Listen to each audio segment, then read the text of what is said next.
Hey, everybody, and welcome to this week's episode of the Agency Accelerator podcast. I am really excited to have Trenton Moss with me today. And Trenton is the founder of Team Sterka, a people skilling business, and we'll talk more about that later on.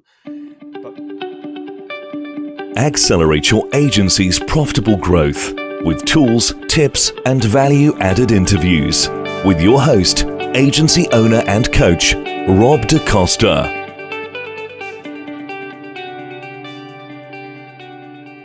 Know that you started, grew, and sold your own agency. So why don't we start there, and why don't you tell us a little bit about that journey, Trenton? I'm also interested to know how you extricated yourself from the day-to-day. So I've kind of asked you all my questions in one go at the beginning of this interview, so I'm going to shut up now and hand over to you and say, hey, Rob, welcome. thanks for having me. Welcome to the show. Yeah, it was quite a roller coaster journey. It was 15 years from kind of starting the agency through to us being acquired.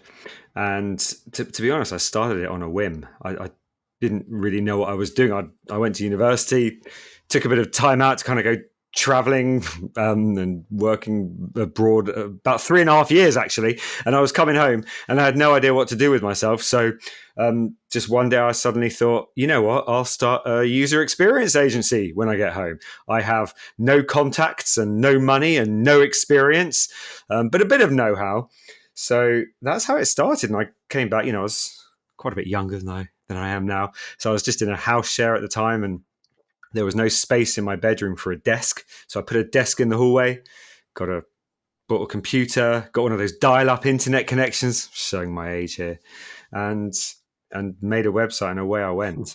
And after, it looked like it wasn't going to work at first. And I remember when it was going particularly badly, well, basically the first 6 months, 6 to 9 months, the whole of that time, I remember going into the local Pizza Express and getting a job application and being like, I'm just going to have to work here and put this agency thing on the back burner. But luckily it kind of started to work, and I got some desk space and hired a couple of guys to join me, and everything kind of went from there. So, obviously loads and loads of ups and downs over time, managed to grow it to about a £3 million revenue business.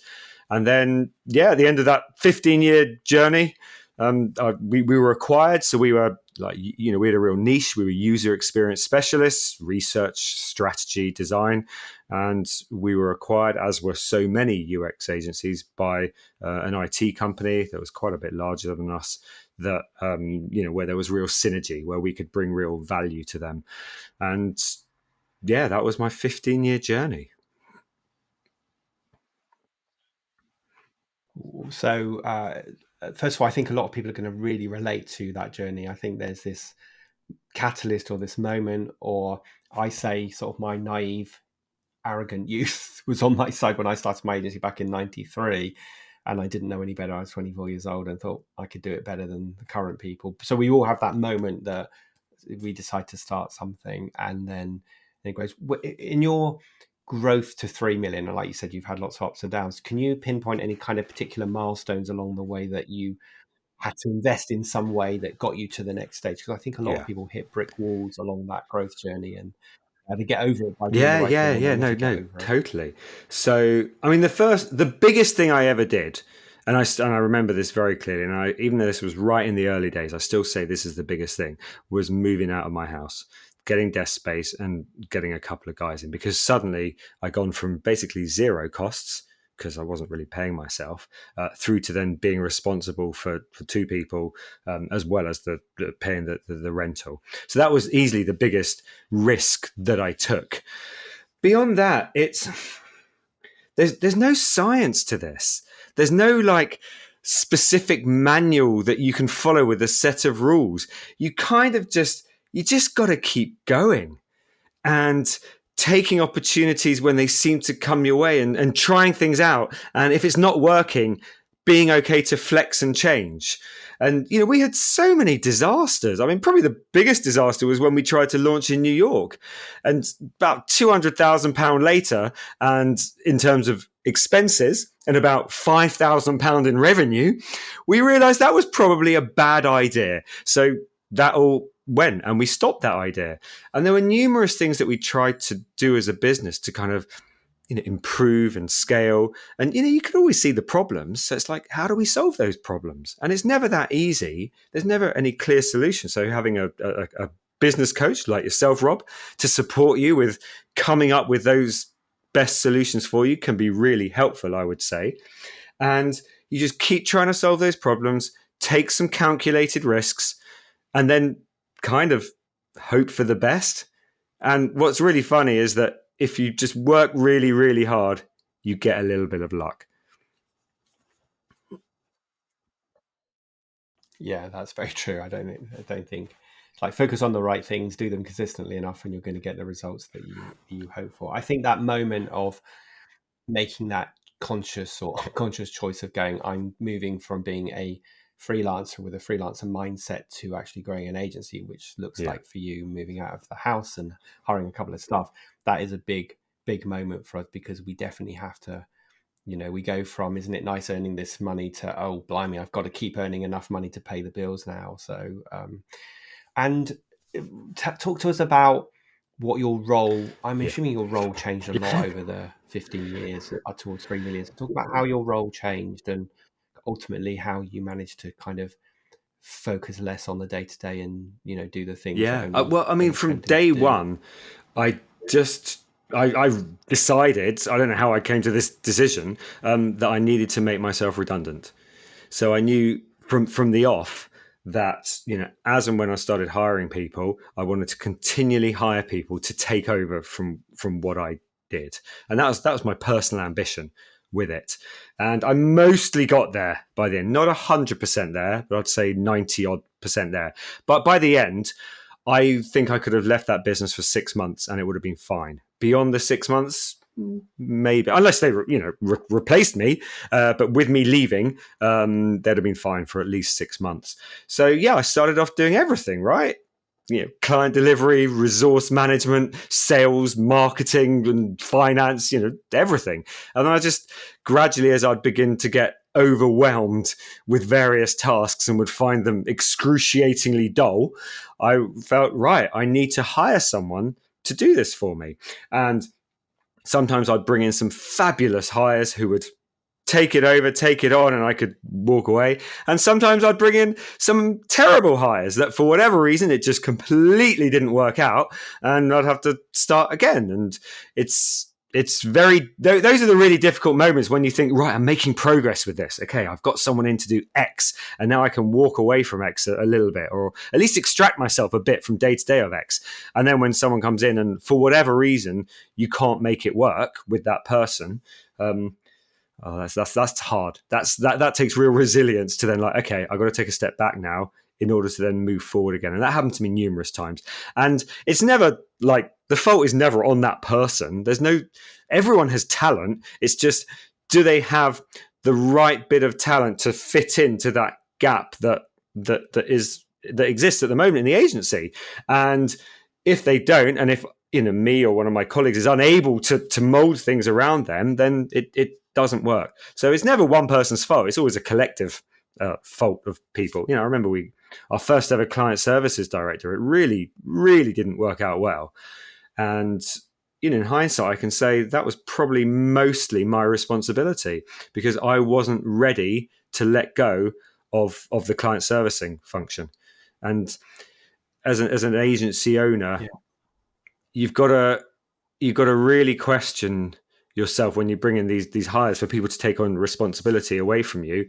Am I ready? Like, what does this giving away responsibility for this, in this case client servicing, what does that mean? What am I giving up, and am I ready to give that up? And if you're not, then, well, you probably shouldn't hire that person, because you're not setting them up for success. Yeah. No, that's really good. And I was going to ask you the question which you started to answer there about how did you manage to let go, because let's face it, when we start our own business, one of the three key reasons we start our own business is we want control. We may have been in a company before where we didn't like the way things were done, or we weren't able to be in control of our own destiny. So part of our Oh yeah. motivation is for control. And yet as we grow, we've got to learn again how to let go of that control. And I think, quite frankly, a lot of entrepreneurial agency owners or business owners are control freaks. So Yep. that's the bit they find really hard. They intellectually know they need to hire that client services director, but they just also know that all the clients really love them and they're the best at doing it. And, they'll do a better job than anybody else. So they don't let go. And like you say, they set them up to fail. So I how mean, did you it's manage to so overcome that? hard because when you see someone doing things differently to how you would do it, which is basically everyone, because we all do things differently. So when someone comes in and invariably does it slightly or very different to how you would do it, what I would really try and do is ask myself, am I finding this hard? Am I struggling because what they're doing is just wrong? Or because what they're doing is okay and it's just different to how I would do it. And it's really hard to answer that. So I would try and get advice from senior colleagues within the business, and we also had an advisory board, which was just invaluable. About halfway through running the business, my father-in-law gave me the suggestion, you should set up an advisory board, and I did, and it was one of the best things I ever did. So getting advice from them, getting advice from senior colleagues in the business, but also hanging out with other agency owners is just so crucial. I know you do a group coaching thing, and like I'm sure your impact is great in that, Rob. But for everyone in there, it's like it's just the chatting to people who are doing what you're doing, and just because no one understands that challenge of, in this case, letting go and being able to hand something off to someone else. And so I would just do my best to get advice from people, not go in hot headed. Other tactics that I would do is if we replace someone to do something that maybe I was doing, they wouldn't report into me. And that helped because then if they were reporting into someone else, obviously it had to make sense for them to report into someone else. If they were reporting into someone else, that person wasn't holding on to say client servicing or marketing or whatever it was that I'd previously done, and could let that person be a bit freer. And I could watch from the sidelines, oh, you're not doing it how I would do it. But I know that I've created that almost that rule that I can't interfere because they're not reporting into me. Yeah.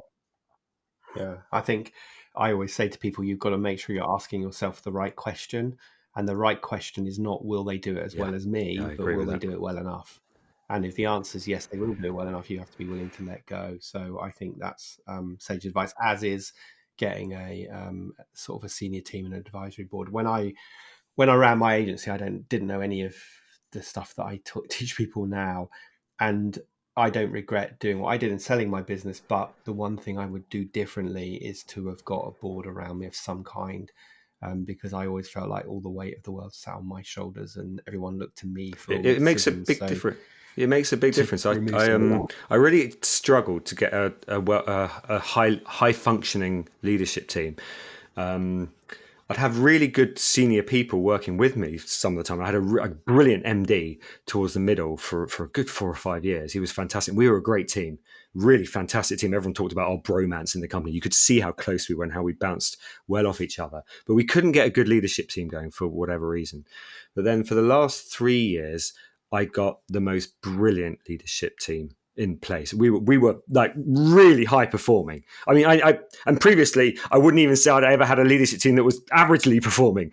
And having that truly high performing yeah, leadership team for those last 3 years was revolutionary. We had very, very clearly defined roles and responsibilities. And I one of the mistakes I'd made quite a lot with the leadership team was recruiting people, senior people from outside the business straight into the leadership team, and invariably that failed. It just didn't work. And my leadership team for those last few years, the five of us, everyone had got promoted from within, so we'd worked together before. We all understood the culture of yeah, the business and yeah, what the agency stood for, and it just worked so well. And that really helped me extricate myself from day to day because roles and responsibilities were so clearly defined amongst us that I just had to back off of the things that weren't my roles and responsibilities. And I had a great MD, and actually it was a different MD to the one I mentioned, another great MD, equally as fantastic. And she was like, well, if you're going to make me MD, I need ownership of all these things. I was like, well, yeah, you're really competent and brilliant. Yeah, okay. And it worked great because that's what then really yeah. elevated me out of the business. That's good. Yeah, we all need to do that. I'm a big fan of having roles and responsibilities and good clarity. And it's good to have Yeah, someone that because the is there to trust was push you to there, let go. because we'd all worked together and we all knew each other. We all knew that we were all talented and capable, competent people. Because that trust was there, I knew I could just leave the guys, with their individual tasks to get on with it. And because we all trusted each other. I think it just created this great team.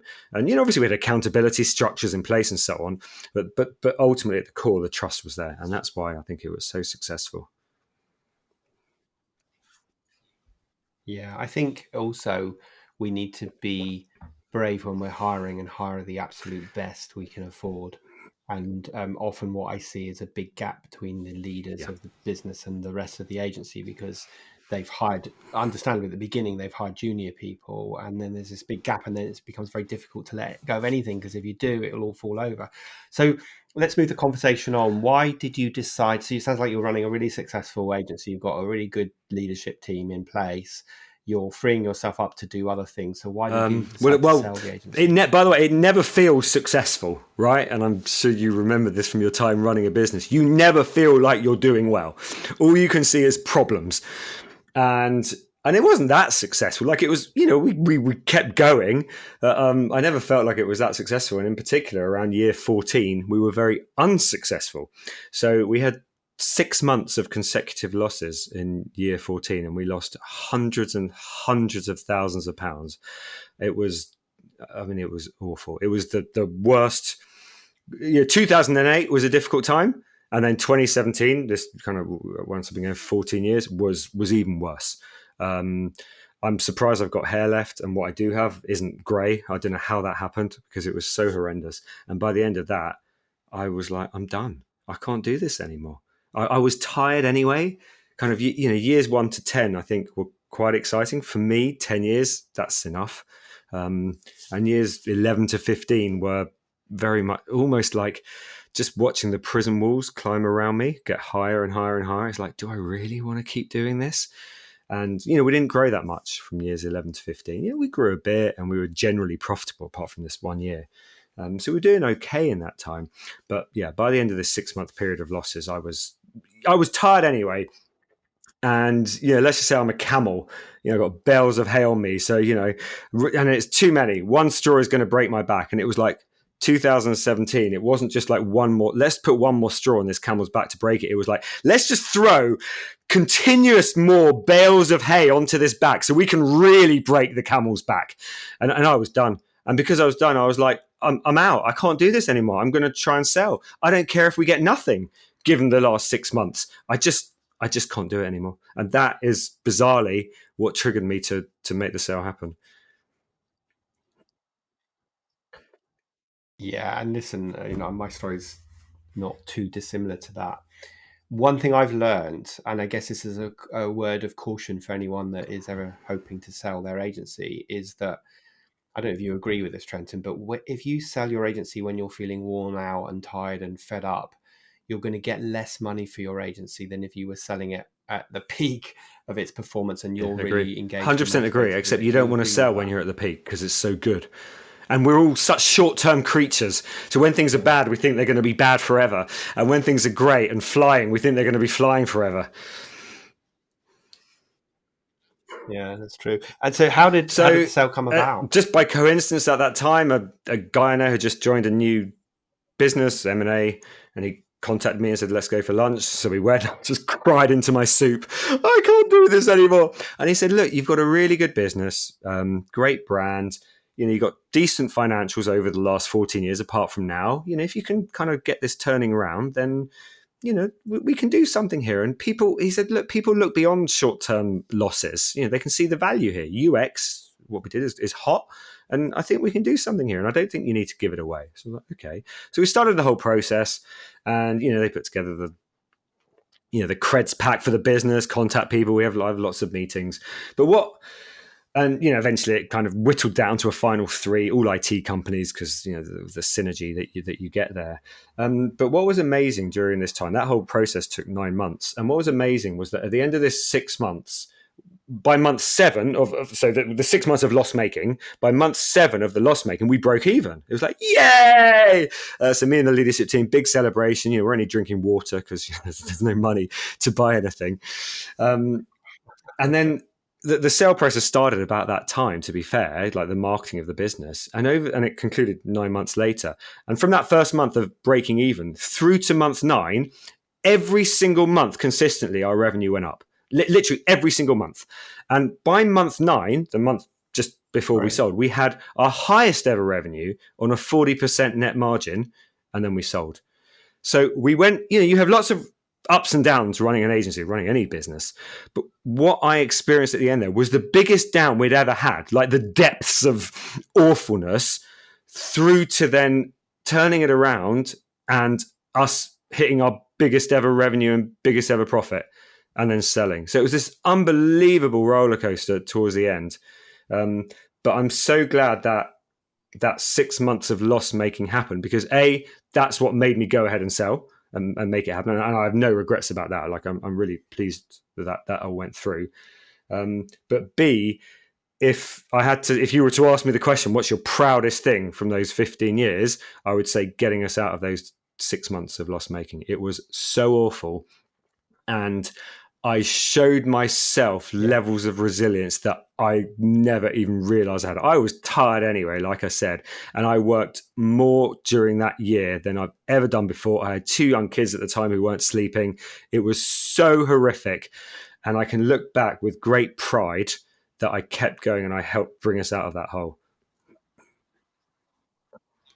Fantastic. Well done. And what was the deal? Not what was the deal, but how long were you tied in to work for the IT company that bought at your all? business? So originally they wanted to do a tie-in, based on like hitting various targets over the course of 3 years, and then that was in there first. And I said, well, the point of this is integration. The value is about us coming together, not staying separate. Why?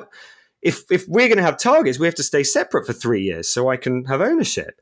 So they went away and thought about it and came back and said, yeah, you're right. It's ridiculous. We don't want to stay separate. That's not where the value is. So they took it down to 1 year of targets. And I said, that's not a problem. But just so you're aware, if you do that over the next year, if you want to integrate, that's fine. But that's going to be secondary goal for me. My number one goal will be hitting this target. And everything I do is going to be about hitting that target. And I'm not going to be that interested in integration because I need to hit the target. So they went away and thought about it and came back and said, you know what? We just want to integrate.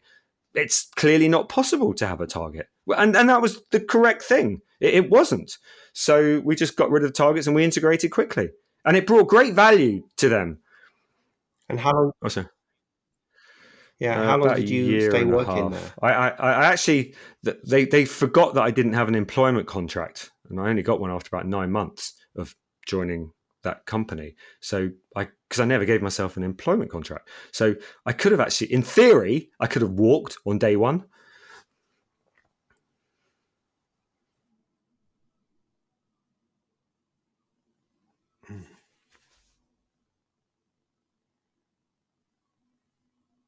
Oh, have you? Trenton, I can you. I'm not sure if you can hear me. I can hear you. If you can hear me, that's great, because it's recording you. I can't hear you. Can you hear me now? Hold on. This period.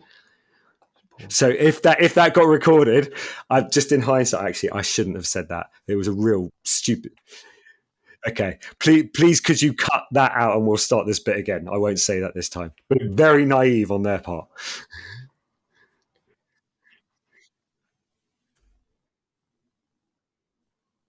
Hello. No, okay. I had no clue what I wanted to do next. And I think it's really interesting because when you're running an agency, you've always got this pipe dream of selling. Yeah, one day I'm going to sell. But the chances of someone just coming along, dangling a big bag of money, saying, yeah, let's sell, let's go ahead, let's just do it, and that happening, it's about 1 million to 1. Did you know right away? So you have to go out and make it happen, as I did in this instance. And the impetus for me making it happen was, as I said, I was done. I can't do this anymore. And I think I worked this out. I think there are 3 reasons why we don't make sale processes happen. So number one is, what am I going to do next? As I said, I had no idea. I had no clue what I would do next. And when you're in it, when you're in and running an agency, you're all in. And I know you've talked previously on podcasts about, working a 4-day week. So on the day 5, you can think about other things. That's, for me anyway, running a agency, that would not have been possible. I was all in. So number one, what am I going to do next? That's my big fear, right? Number 2 is, if I go ahead and sell the agency, what will everyone who works here think? Because they've joined our agency based on my promise, based on what we've explained this business is, based on our culture, based on our ways of being. And they're just going to think I'm selling out. So there's that fear. And the third fear, and I think this is the really big one, is if I try and make a sale process happen, and it takes ages, right? It took 9 months. And at any point, it may have not happened, right? We get to exclusivity for the last 2 months. But at any point, they could have walked away, even on the day of signing. And I remember thinking to myself at the time, if this doesn't go ahead, I don't think I can come back from this. Because remember, I was so exhausted anyway, and having gone on this emotional journey to get to that. So I think there's that real fear of, if I try and make a sale process happen and it doesn't happen, what, am I stuck here forever? So yeah, I think those are the 3.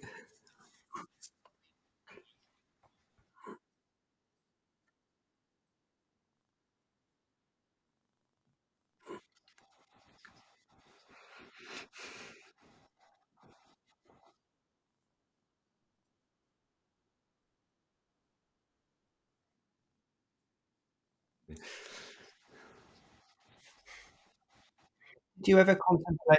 Yeah, they're great bits of advice, and the one thing that I really want to emphasize of what you just said is, we get very fixated on selling our business. It's like the light. We believe it's the light at the end of the tunnel, that we never think about what's next.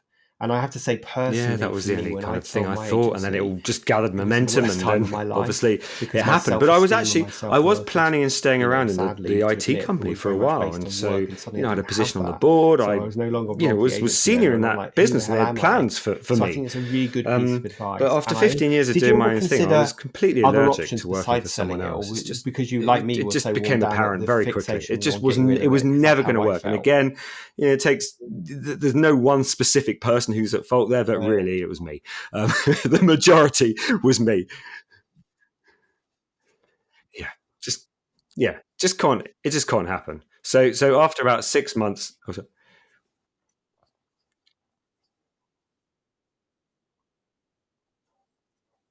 Yeah.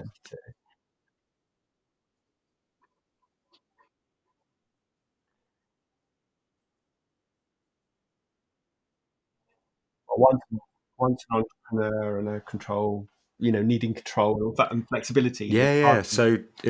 So I I stayed think at the these are bigger really. business for a year and a half.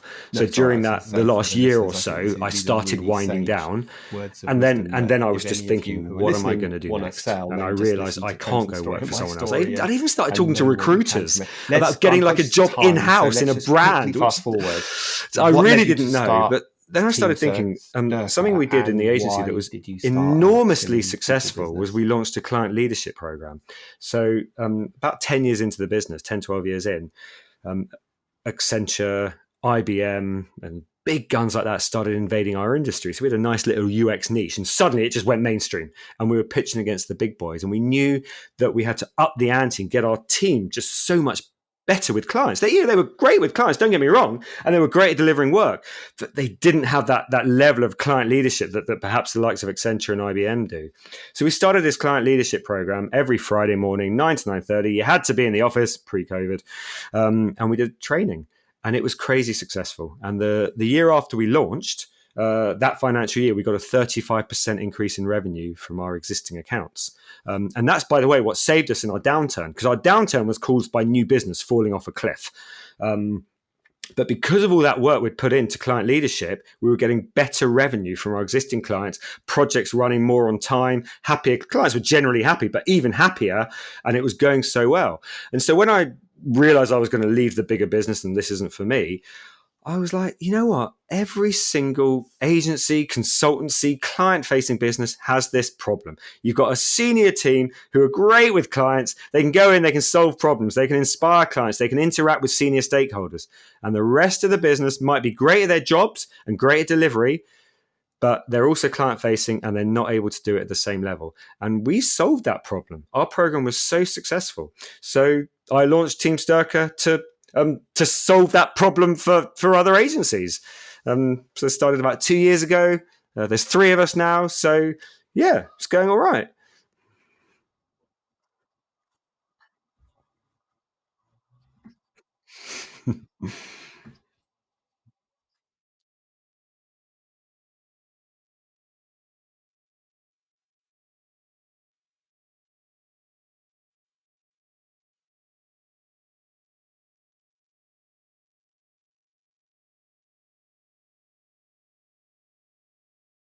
Exciting times, and people are our most precious Just commodity, and keep we going. need to do more than just get the recruitment Simple. process right. We need to When train and when develop you're a it kid, and keep them. So you're like, I'm oh, well, sure when I'm an you will adult, be it's going to be great super because I'm going to busy, know what I'm doing. helping other people And just then like you yourself become a young get their adult and you teams start aligned working and and you're like, motivated and okay, I focused still and feel like a delivering kid, great but work. all these senior people in the So business, let they me just really ask you seem the to know last what question I asked they're all my doing. guests. So when I If you get could go back in senior, time and give your younger self then a I'll know piece what of I'm doing. advice, what would it And be? and you never know what you're doing. And there's never any certainty. And whatever thing you might want to do next, you never know if it's the right time or not, or if it's the right decision. So no matter what comes your way, just believe in yourself and keep going.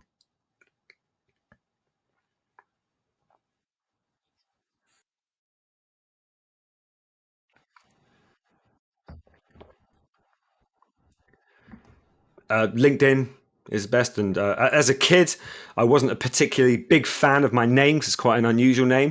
But now as an adult, there's only 2 Trenton Mosses on LinkedIn. So you're probably going to find me. One of us is a network engineer in Salt Lake City, and I'm the other one. Great piece of advice.